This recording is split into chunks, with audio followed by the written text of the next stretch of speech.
నమస్తే. Welcome to Suman TV. నేను శివరాజ్ శంకర్.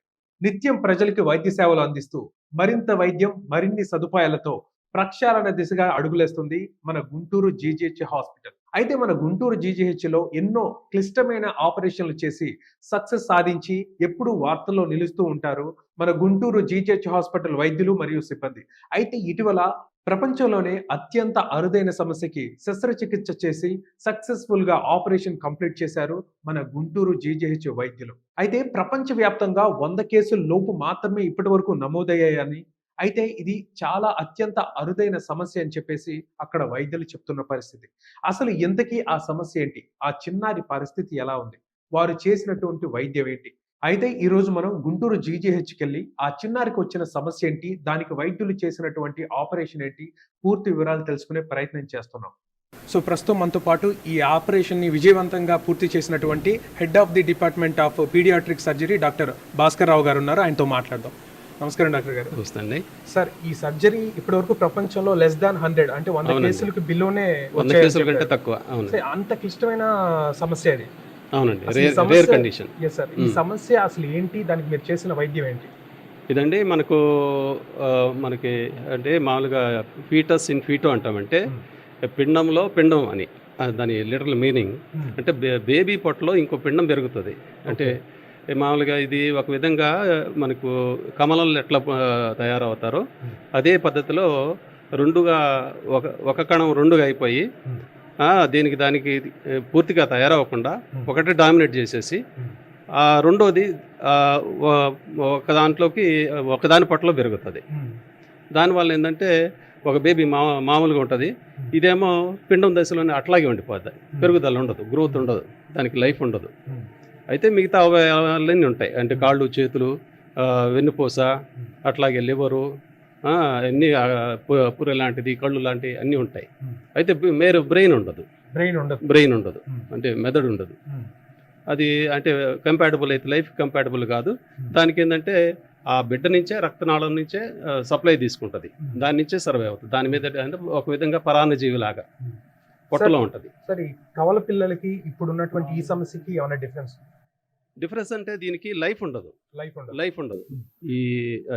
ఈ పిండం అయితే ఉండదో దానికి పూర్తి లైఫ్ ఉండదు. అంటే పూర్తి నార్మల్గా డెవలప్ అవడానికి స్కోప్ ఉండదు. ఇన్కంప్లీట్ డెవలప్మెంట్ అనమాట. అయితే దీని సర్వైవల్ అంటే ఇది సర్వైవ్ అయ్యేదంతా కూడా మెయిన్ బేబీ మీదే ఉంటుంది. దాని నుంచి ఆహారం తీసుకోవడం, అంటే ఆహారం అంటే రక్తం తీసుకోవడము, గ్లూకోజ్ అవి తీసుకోవడం, మినరల్ తీసుకోవడం అన్ని అక్కడి నుంచి చేస్తుంది. సార్, మీరు వైద్యం చేసినటువంటి ఆ చిన్నారికి ఎంత వయసు ఉంటుంది? ఇప్పుడు 4th మంత్ అండి. 4th మంత్ అంటే ఆ బేబీ స్టమక్ లో ఉందా ఈ పిండం? అవునండి. బేబీ పొట్టలో వెన్నుపూసకు దగ్గరగా ఉన్నది. అంటే వెన్నుపూసకు దగ్గరగా ఉండి మేజర్ రక్తనాళాలు, అంటే పెద్ద పెద్ద రక్తనాళాలు చుట్టూ కూడా వాటిని ఎన్కేజ్ చేసుకుంటా ఉన్నది. కొద్దిగా అంటే it was a difficult case. Main ఏంటంటే మనం ఆ రక్తనాళాల నుంచి సపరేట్ చేయ పిల్లలకి ఇప్పుడున్న ఈ పరిస్థితికి డిఫరెన్స్. కవల పిల్లలు అంటే అవి రెండు కూడా లైవ్. ఇక్కడ ఏంటంటే ఒకటే లైవ్, ఒకదానికి లైఫ్ ఉండదు. అదంతా కూడా ఒక గడ్డలాగా ఉండి అది మొత్తం అవయవాలు ఇన్కంప్లీట్గా డెవలప్ అయి ఉంటాయి. ఎట్లా మనకు వెన్నుపూస ఉంటుంది, పుర్రె లాంటిది ఉంటుంది, కళ్ళు లాంటివి ఉంటాయి, బ్రెయిన్ అయితే ఉండదు. అట్లాగే మిగతా లిమ్స్ అంటే కాళ్ళు, చేతులు కూడా ఉంటాయి. అయితే ఏంటంటే దీని సప్లై అంతా కూడా మెయిన్ రక్తనాళాలు, అంటే మన ఆ బేబీ రక్తనాళాన్ని తీసుకుంటుంది. అది ఇప్పుడున్న ఈ మీరు ఆపరేషన్ చేసినటువంటి బేబీకి ఎంత వయసు ఉండొచ్చు? ఇది 4 మంత్స్ అండి. 4 మంత్స్. ఆ బేబీ స్టమక్ లో ఉంది. బేబీ స్టమక్ అంటే పొట్టలో వెన్నుపూసకు దగ్గరగా మేజర్ రక్తనాళాలను చుట్టూ కూడా చుట్టుకొని ఉన్నది అనమాట. అది అంటే ఇది కొద్దిగా క్లిష్టమైన సర్జరీ అని మాకు తెలుసు, ముందు ఒక ఐడియా ఉన్నది. కాబట్టి దాని నేచర్ తెలియదు, కానీ ఐడియా అయితే ఉన్నది. అది మనం తీయగలమా లేదా మొత్తము అంటే మేమేందంటే మొదలు ఇదేమన్నా ట్యూమర్ ఏమో అనుకున్నాం. అంటే ఇన్వెస్టిగేషన్ ప్రకారము ఇట్లా ఫీటస్ అని ఇవ్వలే. సిటీ స్కాన్లో కానీ అల్ట్రాసౌండ్లో కానీ తెలియదు. ఒక మాస్ అయితే ఉంది, ఒక గడ్డ అయితే ఉంది, అది రక్తనాళాలు చుట్టూతో చుట్టుకొని ఉన్నది. అది మొత్తం తీయగలమా లేదని ఒక సంశయం అయితే ఉన్నది. తర్వాత మేము కొంచెం ధైర్యం చేసి మేమే చేసాము, బాగానే వచ్చింది. సార్, దీన్ని జన్యులోపంగా భావించవచ్చా? ఇది జన్యులోపం కాదు, తయారీలోనే డిస్టర్బెన్స్. డిస్టర్బెన్స్.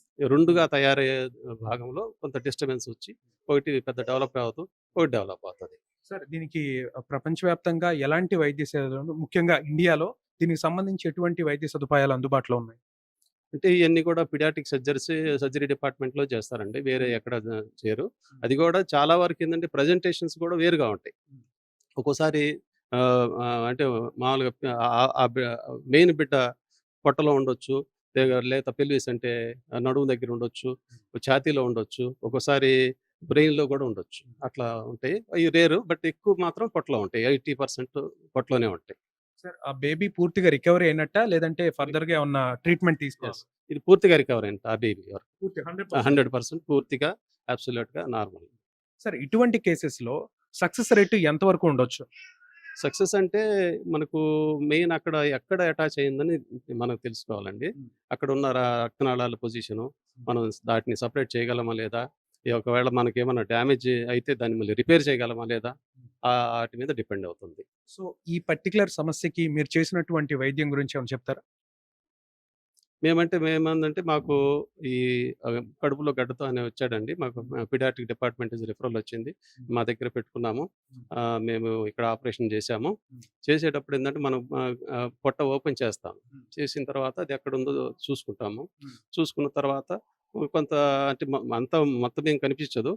కొంత కనిపించిన వరకు మెల్లగా స్లోగా మనం డిసెక్ట్ చేసుకుంటూ ఎళ్లి ఆ రక్తనాళాలు ఎక్కడెక్కడైతే మనకి డేంజరస్‌గా ఉంటాయో అది అక్కడ టైమ్ స్పెండ్ చేస్తాం. మాకు 4 గంటలు పట్టింది ఇది చేయటానికి. సార్ ఇప్పుడు బేసిక్‌గా చిన్న పిల్లలకి ఒక ఏజ్ వచ్చేంత వరకు టీకాలివ్వరు. ఇంజెక్షన్స్ కూడా ఇవ్వరు. సో 4 మంత్స్ బేబీ అంటున్నారు. అవును. ఆపరేషన్ కదా! అవును. దీని గురించి ఏమైనా చెప్తారా? అంటే టీకాలు ఆల్రెడీ ఏయించుకున్నారండి వీళ్ళు. వీళ్ళంతా ఆల్రెడీ చాలా హాస్పిటల్ తిరిగొచ్చారండి ఇక్కడకు. దాదాపు 5, 6 హాస్పిటల్ తీసుకొని తిరిగొచ్చారు. వాళ్ళు 25,00,000, 20,00,000 అనుకుని అట్లా అంటే కనుక్కొనొచ్చినారు. ఇక్కడికొచ్చారు. ఇక్కడికొచ్చిన తర్వాత సూపరింటెండెంట్ గారు మాకు స్పెషల్ కేర్ కోసం అని చెప్పారు. ఆ! అర్లీగా చేయండి అని. మేము అట్లాగే అర్లీగా చేసాము. రైట్. ఇక ఓవరాల్‌గా ఈ వైద్యం గురించి, ఇక్కడ జరుగుతున్నటువంటి ప్రక్రియ అంతా గురించి మీరేం చెప్తారు? ఇప్పుడు మన అంటే ఈ కోస్టల్ రీజియన్‌లో నాకు తెలిసిన వరకు అంటే మనకు నెల్లూరు నుంచి మాకు రిఫరల్ అన్ని కూడా నెల్లూరు నుంచి, ఇటు తెలంగాణ మిర్యాలగూడ, ఖమ్మము, సత్తుపల్లి, ఇటు రాజమండ్రి నుంచి కూడా ఇక్కడికే వస్తారండి పేషెంట్లు. పిడియాట్రిక్ సర్జరీ అంటే ఇక్కడికి రావాల్సిందే. ఇంక వేరే పెద్ద సెంటర్స్ అయితే లేవు. ఎస్టాబ్లిష్డ్ సెంటర్స్ అయితే లేవు. ఇక్కడైతే అన్ని మేము సదుపాయాలున్నాయి. Will do our best. ప్రస్తుతం మనతో పాటు head of the institute superintendent Kiran Kumar garu ఉన్నారు. ఆయనతో మాట్లాడదాం. కిరణ్ కుమార్ గారు నమస్కారం. నమస్తే అండి. సార్ ఒక సక్సెస్‌ఫుల్‌గా ఈ జీజీహెచ్ నుంచి ఇంత పెద్ద ఆపరేషన్ జరగడం నిజంగా చాలా గొప్ప విషయం. దీని గురించి ఏం మాట్లాడతారు? డెఫినిట్‌గా ఇవాళ గవర్నమెంట్ జనరల్ హాస్పిటల్ గుంటూరులో ఒక అద్భుతానికి ఆవిష్కరణ జరిగింది అనుకోవాలి. ఇలాంటి అరుదైన కేసులు వస్తూనే ఉన్నాయి. చాలామంది వస్తా ఉన్నప్పుడు ఈ బేబీ నా దగ్గరికి అప్రోచ్ అయినప్పుడు ఒక మీడియా మిత్రుడి ద్వారా రావడం జరిగింది. ఆ మిత్రుడు నాకు ఫోన్ చేసి, "కిరణ్ గారు కొద్దిగా చూడండి, వీళ్ళు చాలా చోట్ల తిరిగారు. డబ్బులు లేవు పాపం. దాదాపు 10, 15 లక్షలు, 20 లక్షల దాకా అడిగారంట. కడుపులో గడ్డ ఉందంట. తల్లి చనిపోయింది. సుప్రియ వాళ్ళ మదర్ పేరు. ఈ బేబీ వాళ్ళ మదర్ పేరు సుప్రియ. డెలివరీ అయిన తర్వాత ధనుర్వాత వచ్చి చనిపోయిందని మనకి వచ్చిన ఇన్ఫర్మేషన్ అండి. అది కూడా విజయవాడలో జరిగిందని. ఆ తర్వాత విజయవాడలో చాలా ప్రైవేట్ హాస్పిటల్ కూడా తిరిగి వాళ్ళ హస్బెండ్ అతని పేరు శోభన్ బాబు. శోభన్ బాబు తను తీసుకొని రావడం జరిగింది. అతను కూడా కన్నీళ్ల పర్యంతరం అయ్యి అసలు భార్య చచ్చిపోయిన దుఃఖంలో ఉన్నాడు తను. తను కూడా అసలు సూసైడ్ చేసుకునే టెండెన్సీలు వచ్చేసేసి భార్య పోయిందన్న దిగులుతో ఉన్నప్పుడు ఈ బేబీనే అతనికి ఆధారంగా నాకు కనబడింది. ఇతని కోసం నేను బతకాలి, ఈ బేబీ కోసం నేను బతకాలి అన్న ఉద్దేశంతో ఆ శోభన్ బాబు ఎక్కని హాస్పిటల్ లేదు, దిగని మెట్లు లేవండి. చాలా చోట్ల తిరిగాడు. చివరికి నా దగ్గరికి రావడం జరిగింది. ఒక మీడియా మిత్రుడి ద్వారా రామకోటేశ్వరనే మన మిత్రుడు ఉన్నాడు. అతను పంపించాడు. పంపించినప్పుడు నేను వెంటనే ఆ రోజు సండే అయినా కూడా మన భాస్కర్‌కి చెప్పేసి అడ్మిట్ చేయాలని చెప్పేసి అడ్మిట్ చేయించేసి ఇక్కడ కొన్ని పరీక్షలు చేసాం.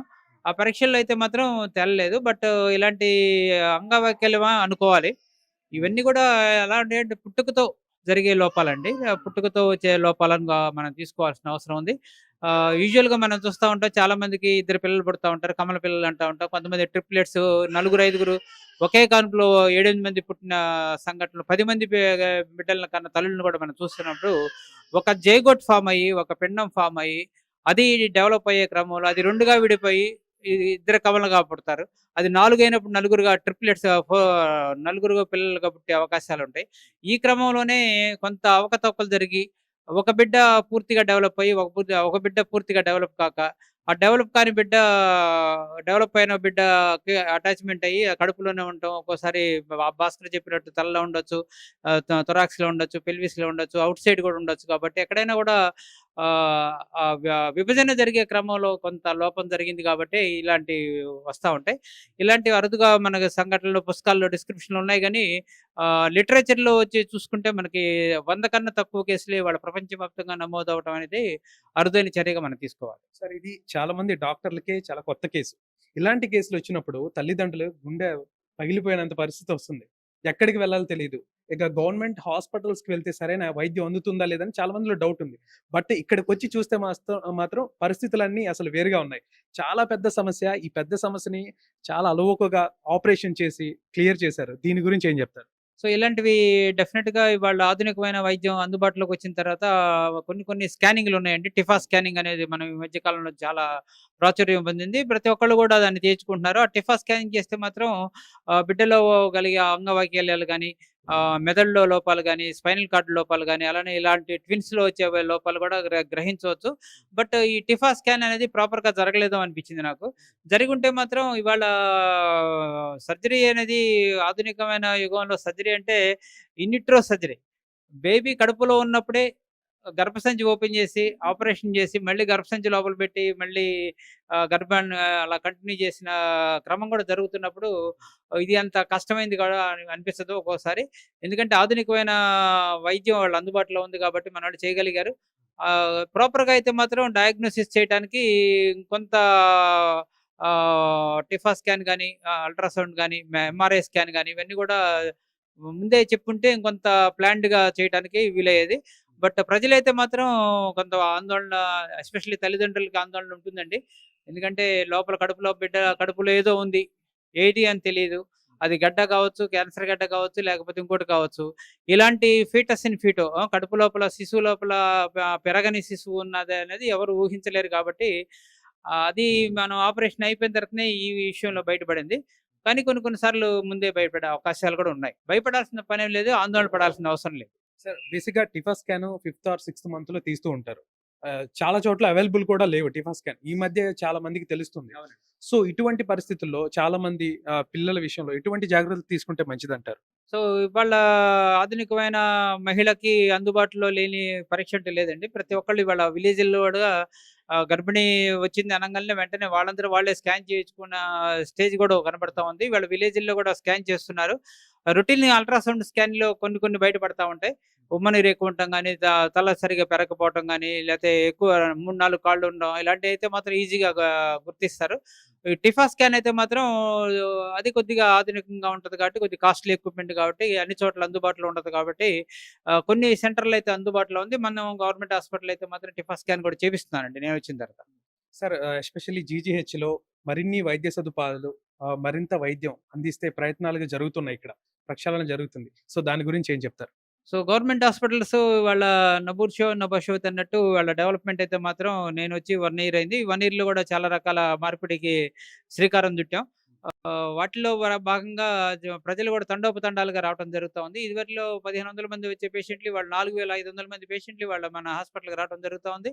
అలానే రోజు ఎమర్జెన్సీ ఆపరేషన్‌లయితే దాదాపు 700 నుంచి 1000, 1200 మంది వాళ్ళ ఎమర్జెన్సీ పేషెంట్లు కూడా గవర్నమెంట్ హాస్పిటల్‌ని నమ్మకంతో వస్తున్నారు. నమ్మి వస్తున్నారు. ప్రాణాలు ఉగ్గబట్టుకొనొచ్చి ప్రాణాలు కాపాడతారని వస్తున్నారు. ఇప్పుడు ఇక్కడ వైద్య సిబ్బంది కూడా దీక్షతో పనిచేస్తున్నారు. నర్సింగ్ సిబ్బంది కూడా బాగా పనిచేస్తున్నారు. పారామెడికల్ సిబ్బంది ఉన్నారు. బట్ వర్క్ లోడ్ పెరిగినప్పుడు కొద్దిగా మజ్జిగ పలసనేద్దన్నట్టు కొంత అసంతృప్తి కొంతమందిలో ఉండొచ్చు గానీ, బట్ గవర్నమెంట్ హాస్పిటల్‌లో బయట ఇవాళ ఈ ఆపరేషన్ చూస్తే దాదాపు 20-25 లక్షల ఖరీదైన వైద్యం ఇవాళ గవర్నమెంట్ హాస్పిటల్‌లో ఎన్టీఆర్ వైద్య సేవ కింద ఉచితంగా చేయటం అనేది మాత్రం అద్భుతంగానే ఉంది కాబట్టి, మనం దాని విధంగా తీసుకోవాల్సిన అవసరం ఉంది. ప్రజలు కూడా నమ్మకంతో వస్తున్నారు. చాలా రకాల డెవలప్‌మెంట్స్ జరుగుతున్నాయి. సార్ ముఖ్యమైన విషయం ఇది 25-30 లక్షలు అవుతుంది ఇది మామూలుగా అయితే. అవునండి. ప్రైవేట్ హాస్పిటల్ అంటే ప్రతి ఒక్కటి కౌంటబుల్, ప్రతి ఒక్కటి రూపాయలతోనే కొలుస్తారు. వాళ్ళకి కూడా అదే ఖర్చుంటది. ఎందుకంటే జ నెలల బిడ్డకి ఆపరేషన్ చేయడం అనేది చాలా క్లిష్టంతో కూడింది, కష్టంతో కూడింది. దానికి నిష్ణాతులైన వైద్య సిబ్బంది ఉండాలి. పోస్ట్ ఆపరేటివ్ కేర్ ఉండాలి. మత్తు డాక్టర్లు కూడా దాదాపు 5 గంటల ఆపరేషన్ అంటే గంటకింత అనే లెక్క ఉంటుంది. పసిపిల్లకి మత్తు ఇవ్వటం కూడా చాలా కష్టం కాబట్టి, ఆ మత్తు దానికి సంబంధించిందే 2, 3 లక్షలు ఖర్చవుతాయి. ఆపరేషన్ టైంలో ఒక 5 గంటలు ఆపరేషన్ చేసామంటే, ఆ ఒక్క టైంలో జరిగే ఖర్చు, ఆ సూచన మెటీరియల్ గాని, ఆ రోజు వాడే ఎనస్థీషియా, డ్రగ్స్ ఇవన్నీ కూడా దాదాపు 5, 6 లక్షలు అక్కడే ఖర్చవుతాయి కాబట్టి, పోస్ట్ ఆపరేటివ్ వెంటిలేటర్ ఉంటుంది. ఆ వెంటిలేటర్ దాదాపు ఒక 3 డేస్, 4 డేస్ ఎప్పుడు దాకా రికవర్ అవుతారో తెలీదు కాబట్టి, ఖర్చు భారీగానే ఉంటుంది. Thank you sir. Thank you very much. So ఇది ఇక్కడ జీజీహెచ్, గుంటూరు జీజీహెచ్లో ఉన్నటువంటి పరిస్థితి. ఒక సామాన్యుడికి, పేదవాడికి ఒక భరోసా, ఎటువంటి వైద్య సదుపాయాలైనా ఇక్కడ అన్ని చాలా జాగ్రత్తగా చూస్తున్నటువంటి పరిస్థితి. కెమెరామన్ ప్రకాష్తో Shivaraj Shankar, Suman TV, Guntur. Thank you sir. Thank you. Congratulations.